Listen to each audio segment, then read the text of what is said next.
చంద్రబాబుపై CBI enquiry చేయాలంటూ ఒక దినపత్రిక ఎడిటర్ తిలక్ అని ఆయన ఫిల్ చేసినట్లు హైకోర్టులో కొన్ని ఛానల్స్ ద్వారా తెలుస్తోంది.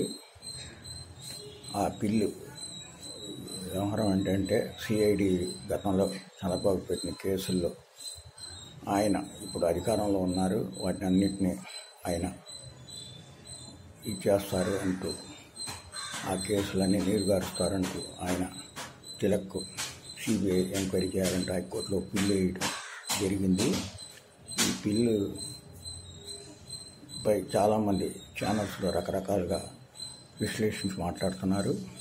అసలు ఆ బిల్లుకి సరైన కేసు ఫైల్ చేయడానికి జడ్జి యాక్సెప్ట్ చేస్తారా చేయరా అని కూడా ఇంతవరకు తెలియలేదు. కొన్ని పిల్లయ్యగానే వీళ్ళు రకరకాల ఊహాగానాలతో విశ్లేషించి మాట్లాడుతున్నారు, ఎవరు ఇష్టం వచ్చిన వారు.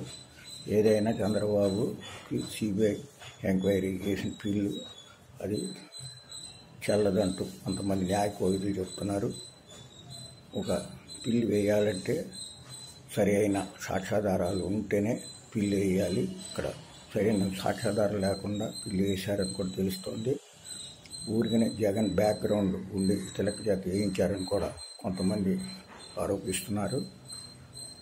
చంద్రబాబును కూడా ఏదో విధంగా మరలా తనకు 5 ఏళ్లలో ఏ విధంగా కేసులు ఎదుర్కొన్నాడు, చంద్రబాబు కూడా ఎదుర్కొనేందుకు రకరకాల మనుషుల చేత బిల్లు చేయించి రకరకాల ఇబ్బందులు పెడదామని కూడా జగన్ ఆలోచిస్తున్నట్లు తెలుస్తోంది.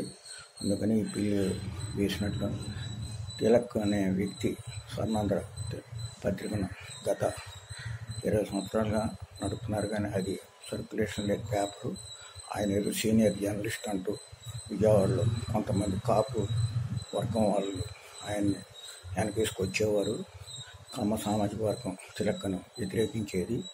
ఈ దృష్టితో తిలక్ని హైలైట్ చేయడం కోసం కొంతమంది యాంటీ జర్నలిస్టులు తిలక్ చేత ఈ విధంగా బిల్లు జగన్ చేత వేయించారని కూడా తెలుస్తోంది. సజ్జల రామకృష్ణారెడ్డి, కుమ్మినేని శ్రీనివాస్ వంటి వాళ్ళతో సత్సంబంధాలు తిలక్ ఉన్నాయి.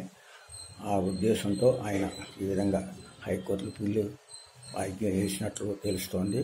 ఏదైనా ఆ బిల్లు సరైన లేకపోతే జడ్జికి కొట్టు వేయటం జరుగుతుంది. అవసరమైతే తిలక్ మీద ఫైన్ వేయటం కూడా జరుగుతుంది. దానికి కూడా ఆయన ఎదుర్కోవాల్సి ఉంటుంది అని కొంతమంది న్యాయ కోవిదులు చెప్తున్నారు.